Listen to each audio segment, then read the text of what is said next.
You're listening to People Are Animals Too, Darn It, with your host, Mandy Evans, Executive Director of Panhandle Animal Shelter. Hello, and welcome to this episode of People Are Animals Too, Darn It. My guest today is Dr. Karsten with UC Davis. We are going to be discussing transfers. Hello, Dr. Karsten. How are you? Good. How are you doing? Good. I am good. Good. Well, why don't we get all warmed up by you telling us how you ended up becoming a veterinarian, and not just a veterinarian, but with a specialty in shelter medicine. Well, it's not the path most people take. After I finished my undergrad, I went and worked for the Montana Conservation Corps. It was an AmeriCorps program, and I wasn't able to have a pet at the time because I traveled so much. So I started volunteering at the local shelter in Billings, Montana. And by volunteering, I mean, I inflicted myself upon them and thought I had good ideas, like walking their dogs. And it was next to a cemetery. So I would walk the dogs through a cemetery, and I was a team of one. This was back in when was this? Late 90s, early 2000s, just a few years ago. But it seemed like these dogs would end up there. I don't even know if they were doing cats at the time. And if their owners didn't come, and no one adopted them, then they wouldn't be there the next week, was all I knew. And I was like, this just kind of seems like a broken system. But who was I? And so I thought, well, maybe if I'm a veterinarian, they would listen to me. Why not? Yeah. So then a few years later, I decided, why not try going to vet school? So I did. I got lucky. I got in. I went to the University of Wisconsin, where the plan, I assumed I would become a veterinarian and go work in a shelter. That was seemed like a good plan. And but Sandra Newberry was there. So she lived in Wisconsin, but was part of the UC Davis program. And so opened the world of shelter medicine to me, that I could do an internship. I could even do a residency. At the time, they were working on the board specialty. And I was like, oh, so this really is a thing. My harebrained idea of this is a thing. So Awesome. Yeah, so I went to vet school knowing I wanted to work with shelters, did my residency at Colorado, kept moving west, did my internship at Colorado, my residency at Davis, finished in 2011, and then have been the outreach veterinarian there since. So in a consultative role with shelters and supporting shelters, really however they need it. I think it's really, I didn't know about the specialty for shelter medicine, and I think it didn't actually, my eyes weren't open to it until I met Dr. Newberry. And I always tell the story that when I met her, I didn't like her because she made me do math, like on the spot. And I was like, who is this woman? But we ended up having this really great relationship because she helped me understand so much about sheltering and how to prevent the spread of disease. And we need some shelter medicine vets involved in the COVID thing, because things would go differently. I'm sure there's a lot of brilliant medical people out there doing good work. Anyway, so I just think it's great that there's this specialty that really helps shelters and creates herd management. That are doing a really amazing job. That it's recognized as a specialty. It means a lot, honestly, as someone who thought it was something. Yeah. And now to be one of 27 people with that certification is kind of cool. Oh yeah. It's definitely cool. And excited to have a bigger pool of people, but yeah. Nice. Yeah. Nice. Well, today you and I have connected through email a little bit, and we thought this would be a good subject because transfers are sexy. Let's just be honest. And the communities seem to love transfers, and media loves transfers, and donors love transfers. I think partially because they're very visible. They're very, you can get behind them because you can go to the airport and the plane flies in, and there's it's a tangible thing that people can see happening within the community. Plus it's like, when it's time for transfers to come in, the whole community comes out and they help move the animals from the plane to the shelter, and all these people, big adoption events, and all this stuff happens. But do you have any insight from the kind of internal workings of why transfers became a thing? Yes, and I was a big part of letting them be a thing and a tool for shelters. And my first experience with it was I was working with a shelter here in California, down in the Central Valley, and there were a lot of small dogs. And I was like, if you just took this shelter and put it in the Midwest where I'm from, this shelter would be empty. Like nearly just like, and because I said, we don't get a lot of small dogs, so that you have dogs that have been here for months, like this just seems like a location problem, right? And I was like, so why don't we just get the animals to the Midwest and problem solved, right? So I did. And for years, I, without thinking about consequences, which we will get to, flew thousands of small dogs from the Central Valley of California to Minnesota, telling myself this is what they needed to find homes, right? That there simply weren't any. I had made many assumptions that these dogs were unwanted. There were too many, and I needed to work with groups to get them to Minnesota, where they were adopted quickly. I mean, that part wasn't incorrect. Then we started working with other shelters, and it's just under this, we have, it's kind of like a real estate problem, right? Like it's location. These animals were just in the wrong location. There was nothing wrong with them. It was just from a place of too many animals, not enough homes. And then there were places with too many homes and not enough animals. So it's just it's just this mismatch that we were working really hard to try to equalize, which can be okay at times for some. But when you keep animals in a place waiting for their transport, it can lead to crowding and really difficult to manage. And then, sometimes then they're not available for adoption because they've been promised to go to this outcome. And then you're like, so there became a lot of, the nuances of how the transport programs worked.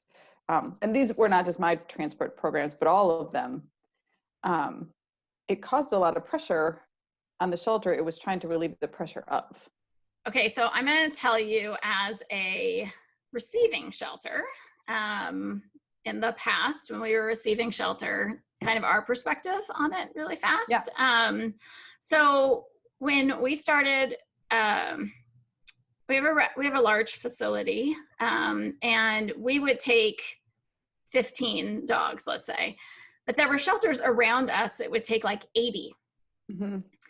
And we were a little bit more hesitant because we wanted to make sure that we were able to provide those animals with proper care, medical, anything that they would need. And we didn't feel comfortable adopting right off the tarmac. And we started doing it. It was successful. There was a lot of small dogs that would come in. We're in Idaho, and small dogs, there's very few. We hear people want them all the time. But we brought in, it was from the Central Valley. We brought in distemper. And our community had not had distemper in like 20 something years. And like a few days before this happened, my medical director had quit because she was moving to Oregon. And so I was left to be the medical director and executive director and PR person in the middle of a distemper outbreak that was 25 dogs. And Ooh. it was fine because, I mean, we lost 2 dogs. So it was amazing that out of all of the ones that contracted it, to have only 2, and we only lost 2. The 2 we lost was before we knew what we were dealing with. So it was, I think, a really good success story. Yeah. But it was because we had this brilliant idea that we would house all the puppies in one ward. And so we had a lot of puppies, and all those puppies got sick. So that's how it happened. So all our adult population was fine. But it really started to make us think, okay, we need to be really strict about like the vaccine protocols and how things are happening from the source shelter to come to us. And then as we were doing that, we just decided that we were going to try to transfer locally. And if that meant that we didn't have small dogs, we didn't have small dogs. And that our role really was to put our money and resources into helping our local community more so than these outside communities. So just as there's a little, the source shelter and the receiving shelter story. So when you were doing this work, and like I was doing it Central Valley, but also Los Angeles to try, because I know that they were euthanizing, and the goal was to try to help there's like 5 shelters in that whole collection of shelters down there, and we were trying to do our best to help them so they didn't have to euthanize. So transfers are very well intended, but I think like anything, there can be they can go sideways a little bit. And so you started to explain what the sideways was. I feel like you think that either they should be done differently now, or that there needs to be some kind of a thought process switch. Would that be accurate? Like we just need to think about them differently? Yes. Yes. And it was the conversation I was having with my boss one day, and I don't even remember what brought it up. She started to challenge, as we should, a lot of the assumptions I had been making, or the bigger we in transport programs. And that was that, there weren't homes locally, that these were actually unwanted pets. And I was like, okay, but if we haven't actually tried to find their owner, or we've made it really difficult to find their owner, or we've all made it, or they're like, well, no one wants to adopt these dogs, there's too many. But if we haven't looked at, but are we making them available? Have we removed every single barrier we can think of? Or are we writing a story based on assumptions, right? And then if we're taking the nice animals and the ones that would have been spayed and neutered, and we're displacing them from a community, how are we really starting to address the issue that we've identified that we think exists here, which is too many pets, right? Right. Like, to me, the way we stop having too many pets, if that is indeed the problem that we think we have, I think we first need to identify if that is a problem. Because I think sometimes it's not actually the problem we think it is. Then how does just taking them actually address that problem? Wouldn't instead flooding the community with altered, vaccinated, identified pets be a better way to solve that problem, instead of removing all those pets? Because clearly, if we have lots of pets in the community, people want pets. Yeah. So why should I take the nice, altered, vaccinated ones away when they could remain here? Right. And then I was like, oh, and because when we don't get a pet back where it came from, or we don't adopt to someone who wants a pet, it doesn't mean they're not going to get one. They're just not going to get one from me. Right. So, because I've taken their pet away. Right. I think that it's one of the issues that we've had, and I want to make sure that, I mean, you and I both know that people in animal welfare are so well intended. Like, this is, sorry, my dog. They're like trying to find solutions, and transfers has been a solution. Sorry, this happens. I thought it was a great solution for a long time, and I was so proud of what we did and all the animals we were saving. Yeah. You know that I do webinars and all of that on occasion. Mm-hmm. And one of the things that I think that we've missed, and I don't think it's just in animal welfare, is that we've really leaned towards punitive measures and shaming to encourage the behavior that we want in people. Mm-hmm. And what you're saying reminds me of that, because what we should be doing is, if we want to see change, we need to be bringing people closer. We need to understand how we can help them better understand that there's another way.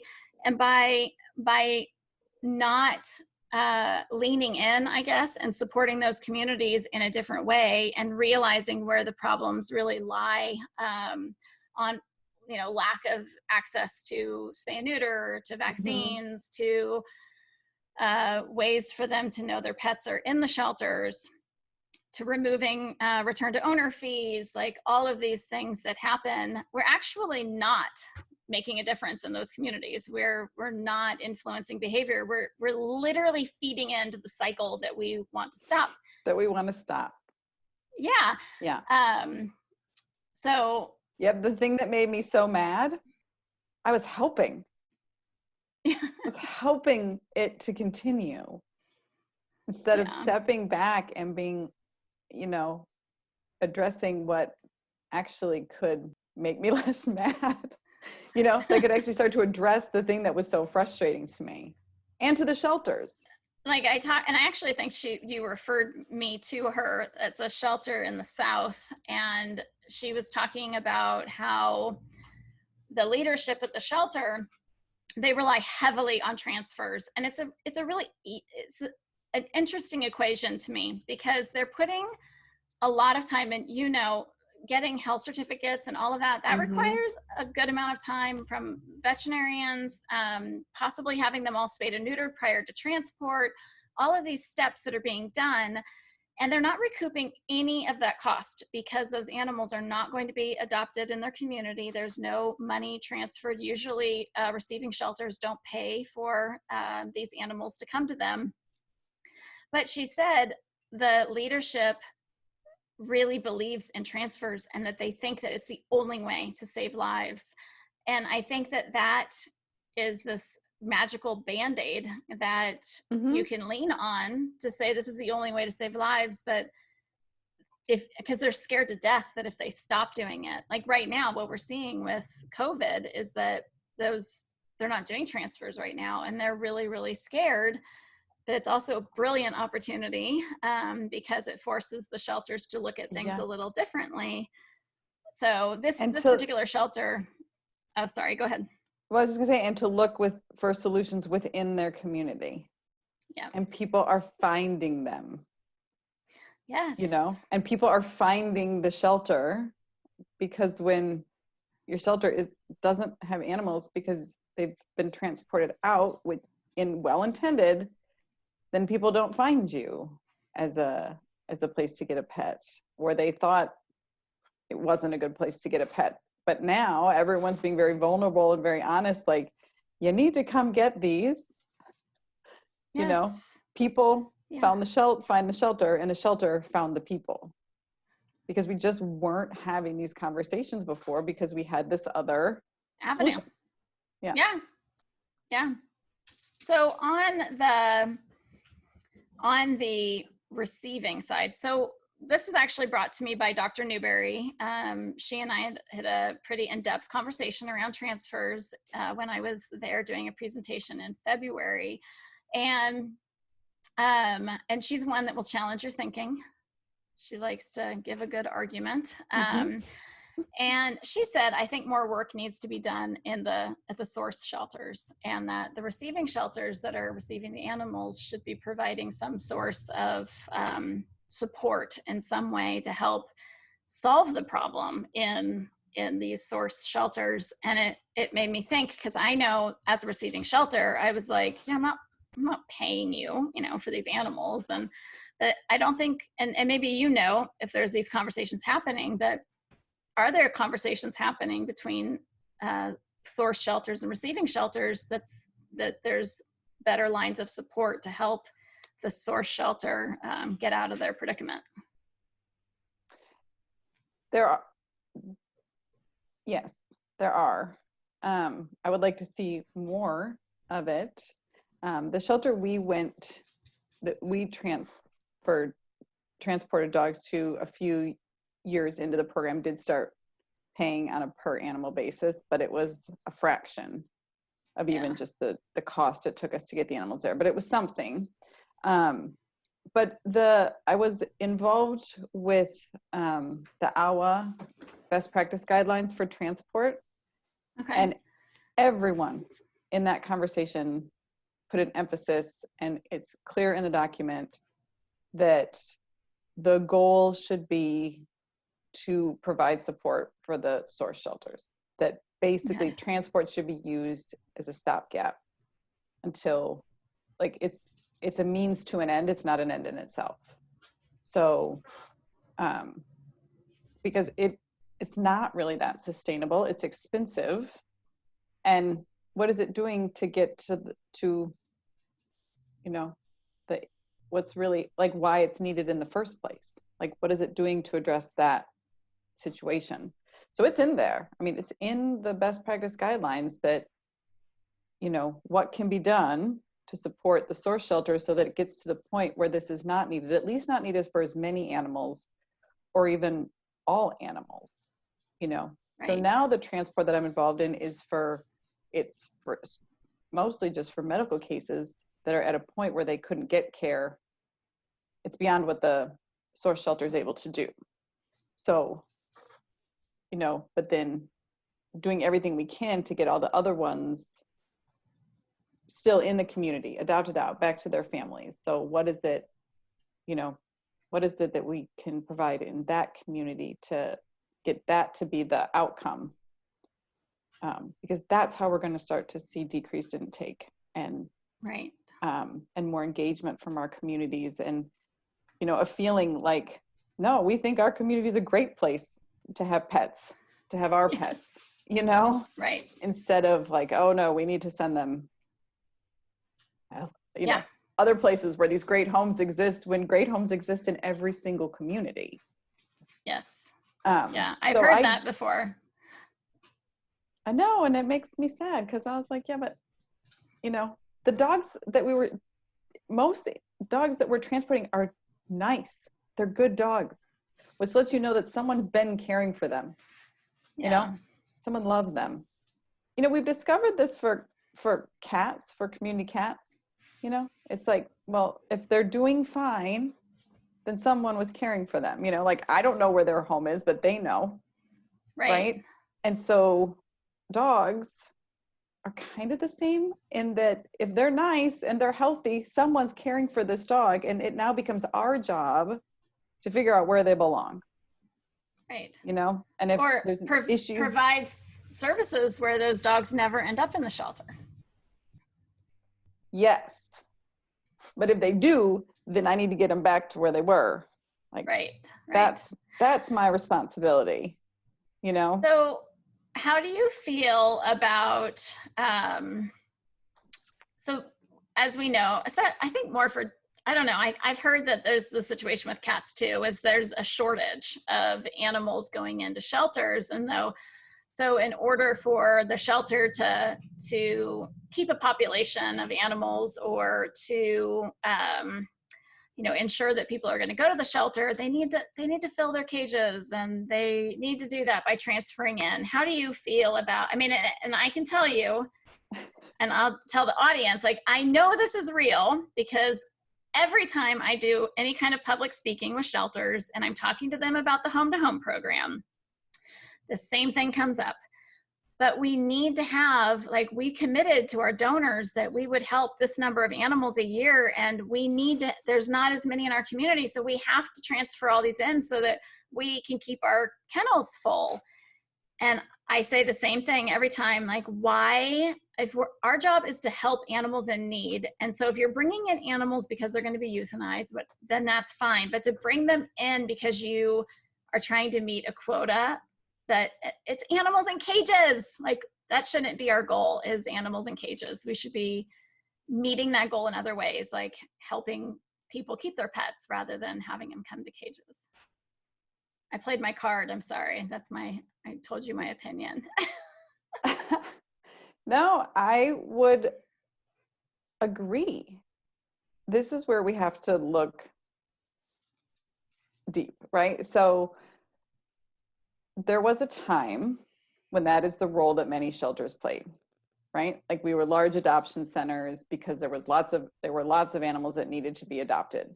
So, either the organization was formed because of that, but if you go way back to why most shelters were started, it had nothing to do with adoption.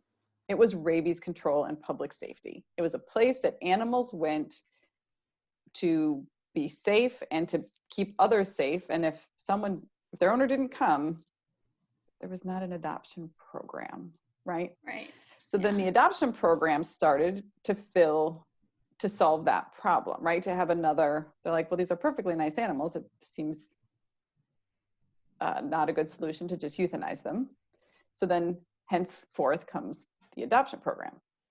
Right. So there was a time when that filled a need. But now, if you're to the point where that isn't needed anymore, it doesn't mean your organization is not needed. There just needs to be, then figure out what the problems are and ways to solve them, instead of having trying to solve an issue that's not really one to be fixed. People came there to adopt because there were animals that needed adopting, but if you don't have that anymore, then likely there is still work to be done, but it's different work. Yeah. And I've also heard that, well, it's very hard to find donors and grant money to fund programs that are not adoption, right? Like, adoption sexy, transport sexy. Apparently helping people is not sexy, at least by those in the animal welfare world. But I would argue that there are plenty of people that donate to help people. So we just need to find those donors, right? Yeah, and I haven't seen that experience, and we've been doing community support programs for 4 years. And well, there you go. Yeah, you share this amazing story of how you're keeping animals out. So the other argument I've heard is, I'm sorry, I'm putting you on the spot, but these receiving shelters rely on the adoption revenue to continue the good work they're doing in their community. And when you take away the opportunity for them to sustain themselves through adoption revenue by bringing animals in to adopt out, then you're essentially hurting the community. The receiving shelters are relying on adoption revenue as a main part of their revenue source. And that revenue source, actually, they use that revenue source to help their local community through programs. So, because they're getting, let's say you get a small dog in, they might charge $150, $200 because it's a small dog and they don't have small dogs in their community. And that's how they're sustaining the operation to keep in business locally. Well, it's been my experience that most shelters it is very hard to run on that model of, Like, to me, adoption fees are not a positive, they're not in the positive line on your profits and losses. They merely go against the money that was invested in the animals in the first place. So they're more of a, negative expense, if you will. You know, like, I know very few organizations, they would have to charge a lot of money to be sustained on adoption fees, especially, because by the time you've spayed and neutered, you cared for the animal, if you are helping the source shelter, you'd have to charge a wicked adoption price to start to even cover that, Unless they adopt right off of the tarmac and they're not providing, changing the microchips, they're not providing any medical review because they're getting off the plane and adopting. Someone paid for all that. Yeah. That was just a displaced cost from someone else. So, right. Again, I just see it as a mismatch of that. I think the revenue could still be made in other ways that would still allow the good work to continue. Yeah. So my strong opinion on it is that we're an animal shelter or an animal resource to our community. And when we put a high value on adoptions, we're essentially becoming pet stores, in my opinion. And I just don't, I think that whenever I talk to a shelter, I tell them that, like, they should not count on their adoption revenue, their intake, any of that service revenue. They can do the best they can to under budget that every year, so that provides them with the flexibility to do free adoptions or to waive return to owner fees. Because holding out for that, that $150, whatever, could lead them to have longer lengths of stay. And then they lose all of that money in the long run. But it is, I don't know. I see it. I know that it happens. The kind of pet store mentality happens, and it gets a little frustrating. What do you feel? How do you feel about animals that, like, so if I'm the community shelter and I'm the Oling shelter in my community, and I have a shipment of dogs coming in, and I tell people that I'm sorry, but I can't take your dog right now because I have a transfer coming in. So they're local animals that aren't being able to be helped at the local shelter because transports are coming in. Well, I think it comes back to what do you see as your role in the community? If you feel that your role in the community is to provide adoptable pets, well, then I guess you would be okay with that decision. It makes me uncomfortable because that's not the role I tend to see nor want organizations to be. And I think what the current situation has shown us is that, the shelter can be a resource for people in the community that doesn't even exchange animals, information can be exchanged and resources can be exchanged. I see the role, and I think a lot of organizations are seeing their role changing, and that makes me sad. But that's because of how I see the role of shelters. And I guess if they see their role differently, Yeah. But you need to be clear about it. I think you need to be clear for yourself, for your staff, and for your community, so that it's clear. Because I think it's not always clear, and that's when the shaming happens. That's when the mistrust happens. We go with what we thought, or what our role has always traditionally been, right? And not necessarily looked at our role should be, or what it needs to be to actually help the people and animals in our community. Right? So like, if that is the only organization, I would pull a Newberry and be like, so I think it's time we challenge the assumption of what our role should be here. Yeah. You know, and who are we leaving behind? Like what now in 2020 are the issues that are happening in our community? And what role do you see you play in that? You know, and then it might get them to see, well, oh, wow, like we do actually have a bigger role we could be playing in helping the animals here. You know, and it may not be that it's coming into our shelter, but that we could have supported that person who thought they needed to surrender. And so I just think it you know, it's a time to remain curious. And I think we're learning a lot right now, inadvertently, Yes. for better or for worse.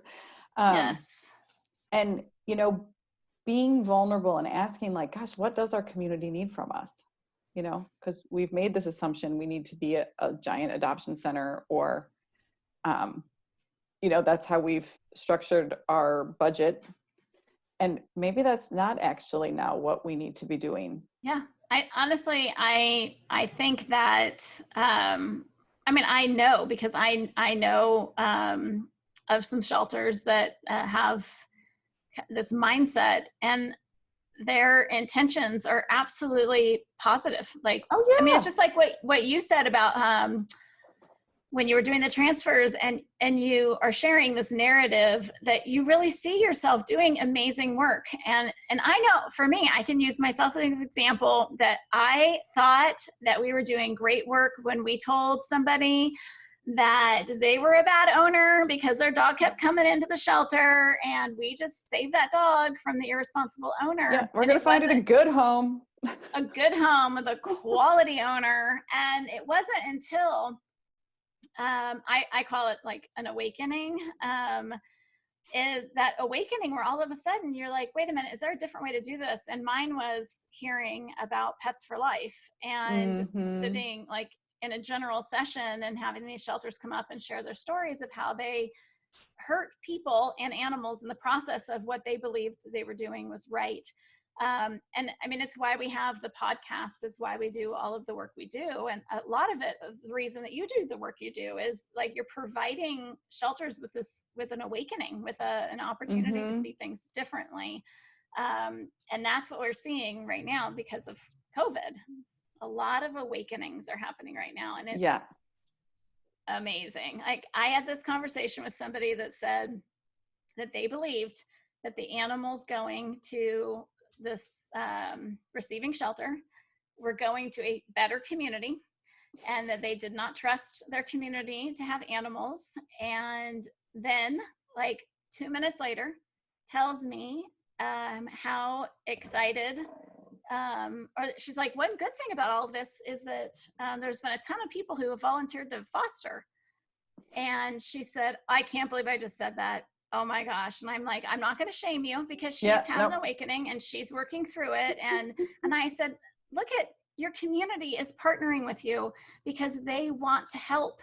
And until we embrace our community members as part of the solution, we are never going to get there. And your community in this moment is telling you, I want to help and I can help.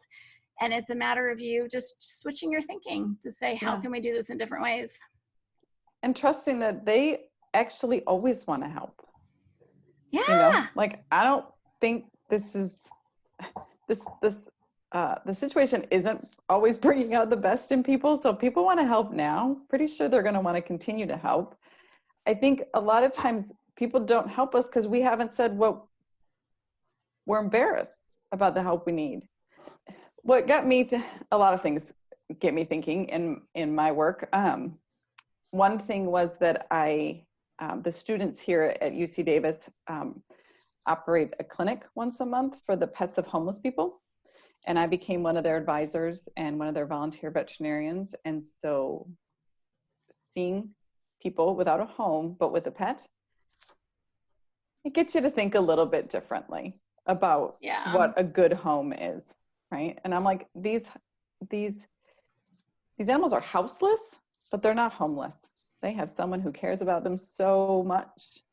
And I'm going to do everything within my abilities and our resources to keep them all together. And then, I've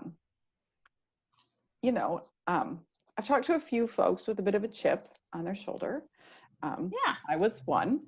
When what you see every day is people coming to you with problems, usually problems with their pet or some animal somewhere, we get a very skewed perception of what's happening in our community. But if we step back and I'm like, okay, guys, but that would kind of be like working in a hospital and being upset with people for coming in because they're sick. That's why they're coming. People are coming to you because you are their resource. You are the one who can help them with their problem. Remember, there are tons of people in your community who never need you. Yeah. And that's good. That's a good thing, right? Like, they never lost their pet. They were never annoyed by a pet. Or their neighbor's pet, or they actually spoke to their neighbor and solved the problem. Or, they did come to you, they found their animal.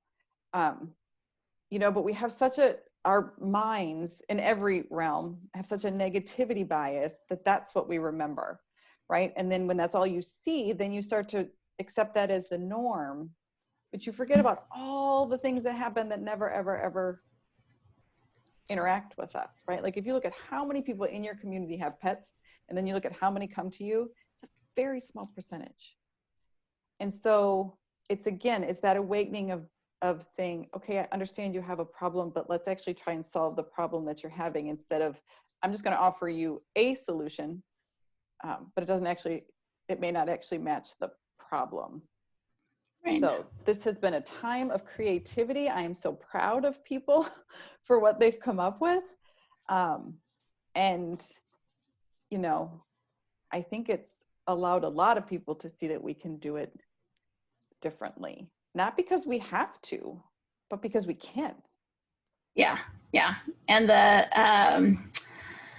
the idea that we have for so long operated with this thought that it sounds horrible, but that we're better than everybody else and that we have to be in control.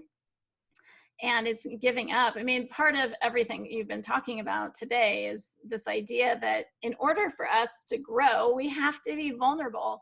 And I know when I'm talking to shelters for home to home, I can tell you within 5 minutes whether or not that shelter will join. And the shelters that need the most help can sometimes have people in leadership positions that I say manage, not lead, because they don't want to show their underbelly.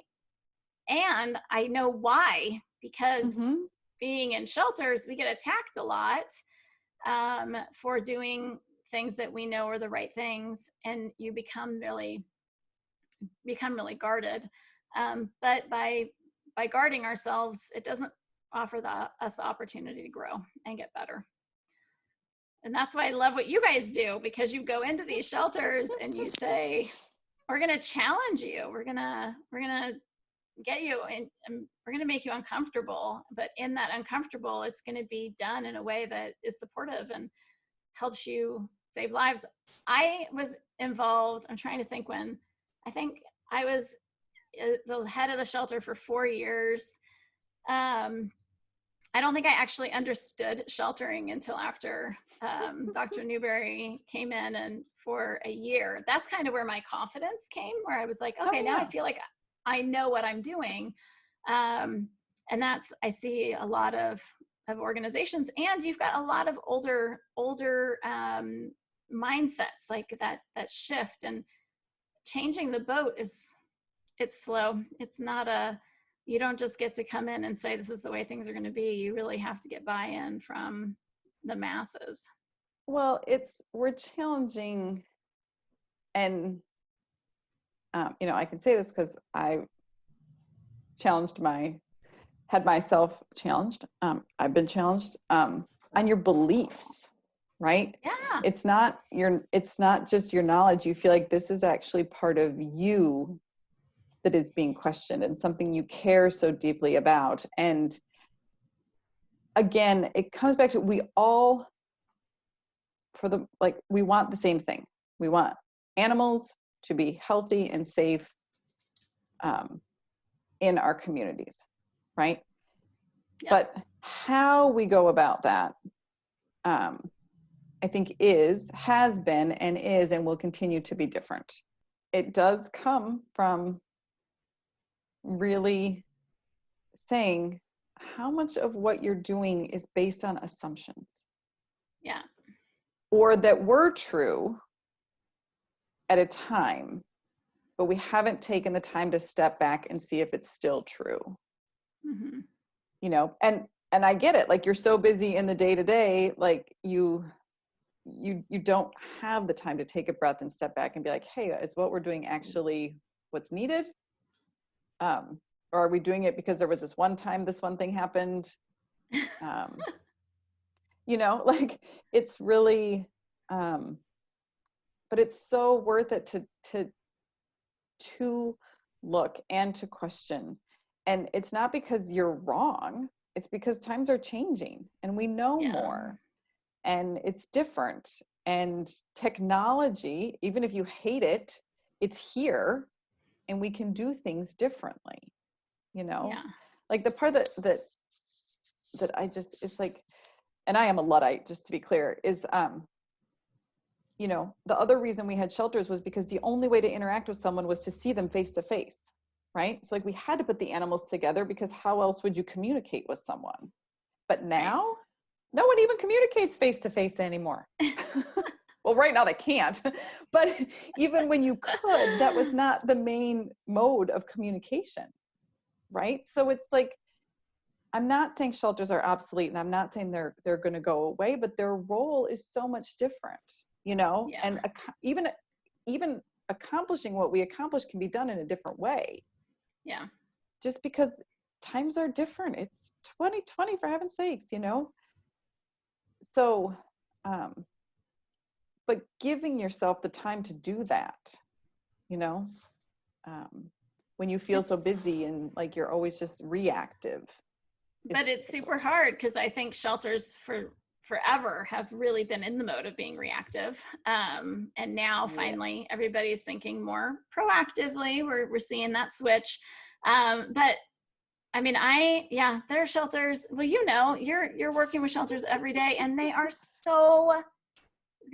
insanely busy. It's very difficult to switch from a reactive mode to a proactive mode when you're literally drowning in animals or in just that stress, you know, lizard brain where you're just constantly reacting and you don't have the time. But the fun part is, and it is hard to do, but once you can, I think that if shelters just changed the shaming mindset, if they just said, when someone comes in and they're, you know, because I've heard the words like dumping animals, and we have more people dumping animals than we do adopting, and they're so mean to us, and it's, but why? Like, really, I think you get sick of it, right? Like, one of my moments of reflection when I was working with shelter, they made that exact comment, like, we have more people dumping than adopting. And I was like, well, what's easier for people to do here? Yes. And they're like, yes. Oh, yeah, we make it really hard to adopt. And I was like, yeah, but those drop boxes kind of make it easy for people to drop animals, you know? And it's like, this, not like that's what we do. This is what we do, right? Like, we have a 7-page application, you know, and we have to have the drop boxes because what else would people do, right? But when we can start to say, okay, I totally get where, you know, where that idea came from, why we've done it this way, but look at the results it's given you. So maybe it's time to you know, to think about it a little bit differently. And could we just try? Could we just try doing it the opposite? Could we try and make the outs way easier than the ins? and see what happens, right? Yeah. And I think that's what we're seeing right now is like the world is not exploding. Well, it is, but that's a whole nother topic. Yes. You know, our communities have stepped up and like our shelters are empty. This is not an accident, you know. This was a very calculated way to get animals out. We just had to do it quickly, but you know, none of the communities that have made their shelter community based now have seen increases in hit by cars or bites. Like, you know, they talked about it on the call this morning. You know, it's just all the fears we had didn't come to pass. So which I think sometimes, you know, people resist change until they experience the change. Right. Yeah. Yeah, well, it's comfortable, right? We get comfortable and we know we think something works, and it's comfortable. It's the familiar. Even if it doesn't work, it's still familiar. Yeah, we get well, even like, I don't remember, there was some conversation I was having recently where they said, oh, I'm getting all these alerts that these animals are going to be euthanized in the shelter and they want me to come and save them and all this. And I said, well, are they doing free adoptions? Because that's the part I always go to, is if we're spending all this money on euthanizing these animals, and the belief is that our community is so bad that we have to charge them a fee, how's that serving animals? Like, wouldn't it be better to put them out in the community? And we get amazing doctors when we do free, like amazing people come out of the woodwork, and they are like, it's the craziest thing. Like, the best matches come when we do these free sales. And like, why not just change your mindset and just change where they're free? Like, you can still have your application process, not like a crazy one, but well, you could still help someone find a pet where they'll both be successful, right? Like, I will admit, like, there are many dogs out there that would not do well in my home because I can't train them for anything. So that's why I have small dogs. So if they're naughty, I pick them up. Like, you know, I know this about myself. We're a lot alike. Yeah, like, I will admit to you, you know, like, so I need you to help me find a good match just for me. That doesn't mean they're bad animals. You know, like I think there is something to be said to help someone, but also if someone says, you know what, I want to try it, great. You know, try it. We're here to support you. Yeah. You know? And if it doesn't work, I'm like, no big deal. No big deal. Or like, you know, the adoption is the beginning of the relationship, right? Like, it's not see you later, good luck. It's like, welcome to the family. We're here if you need us. Yeah. You know, and I think because I don't need the animal to be successful in the shelter, I need them to be successful in the home. So, you know, what can I do? What can we do for that? You know? Yeah. And I don't know. I can't believe that it doesn't feel just as good to do a great adoption as it does to put 50 animals on a plane, you know? Yeah. But this is your community. Like, don't you want to be a part of that?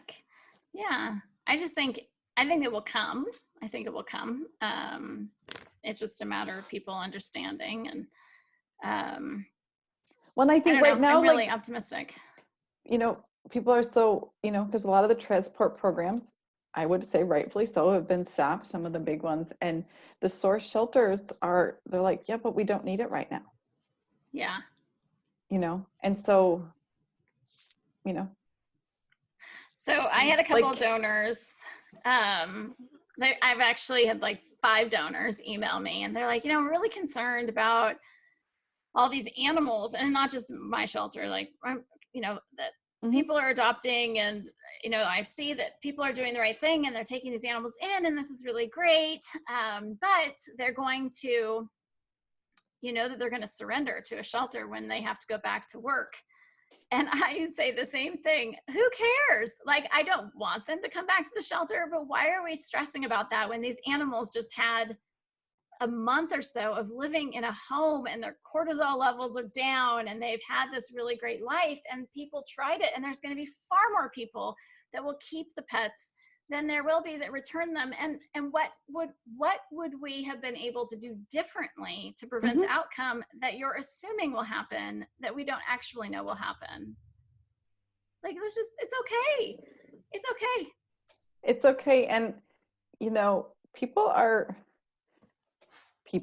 too, darn it, that, or they could really bond with the pet because they're home all the time. Like, and yeah, I have to go to work so I can pay to keep my pet, but that doesn't mean I'm just going to get rid of them. I think it's a fear of, I mean, I think there's definitely some things to fear coming up.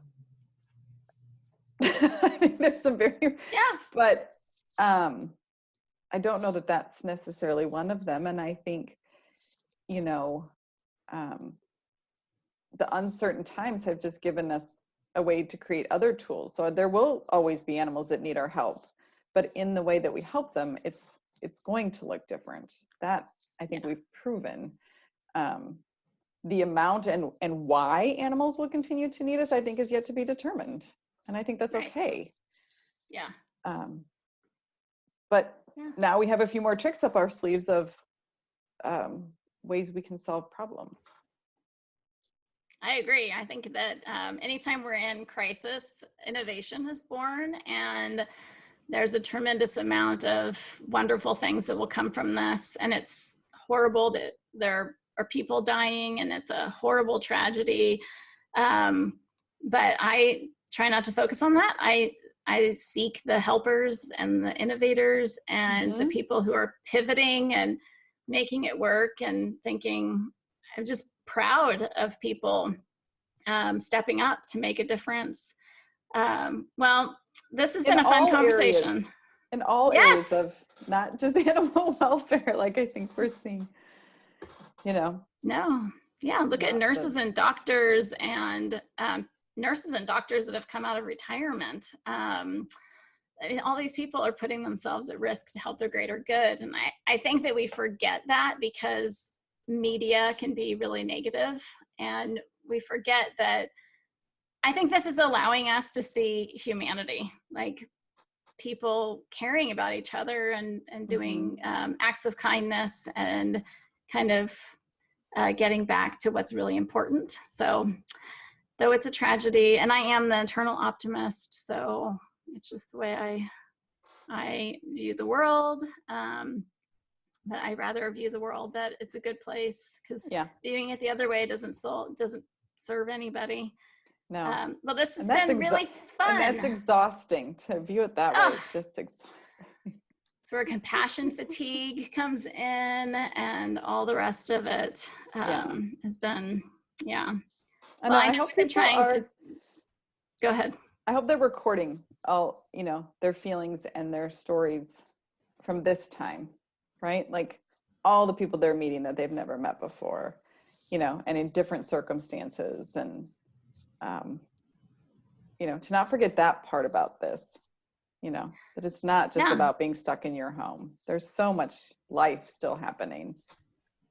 Well, and the fact that when I was talking to Marin Humane, and we were laughing that there's no way really to not be authentic during this time, because everyone is seeing your house. You know, you might accidentally stand up and people can see your PJs on. And they all know the barking, like everyone's house has had it. Like, yeah. And, you know, internet goes down and people are frozen in weird faces. And it's just, it's kind of, I don't know. I kind of like it for that reason, that like when I was having a meeting, someone shows up and they basically like go into the screen and take a towel off their head. And I'm like, I don't know. That's the way I like to see people. I don't care if somebody's going to present themselves as perfect, because I know it's not real. I would rather just know who they are. And I feel like that's what we've been seeing, is that more authentic side of people. I'm hoping this is a new trend. Well, thank you for joining me. I really appreciate it. Thanks for having me. Yeah, we've been trying to do this for a little while, so I'm excited. It's been nice to meet you. And if anyone listening has any questions on the best practice, was it playbook for transfers? Oh, well, no, the AWA best practices for transport. So it was SAWA, Okay. now it's AWA. It was one of the best practices that they did, and I was a SME, subject matter expert, who helped with that document. Yeah.